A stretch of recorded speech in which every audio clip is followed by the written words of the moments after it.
প্যারা special force প্যারা SF শত্রুর ঘুম ভাঙানোর ছায়া যোদ্ধা। প্যারা স্পেশাল ফোর্স বা প্যারা এসএফ ভারতের সেনাবাহিনীর সেই অভিজাত ইউনিট যারা শত্রুদের ঘুমিয়ে থাকার সুযোগ দেয় না। এরা অন্ধকারে কাজ করে, গোপনে প্রবেশ করে এবং এমনভাবে শত্রুদের ধ্বংস করে যেন মৃত্যু স্তম্ভিত হয়ে যায়। সার্জিক্যাল স্ট্রাইক 2016 উরির সন্ত্রাসী হামলার প্রতিশোধ নিতে প্যারা এসএফ কমান্ডোরা মধ্যরাতে পাকিস্তান অধিকৃত কাশ্মীরে প্রবেশ করে। শত্রুর ঘাঁটিগুলি এমন নিখুঁতভাবে ধ্বংস করা হয়েছিল যে পাকিস্তানের গোয়েন্দা বাহিনী পর্যন্ত বুঝে উঠতে পারেনি আঘাতটা কবে এলো।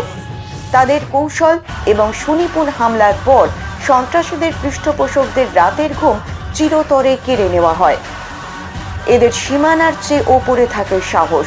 প্যারা এসএফ সদস্যদের বলা হয় মানুষ নয়, এরা এক একটি যন্ত্র। পাহাড়, সমুদ্র, মরুভূমি, কোথায় যুদ্ধ করতে হবে প্যারা এসএফ এর প্রশিক্ষণ সবকিছু সামলানোর জন্য প্রস্তুত।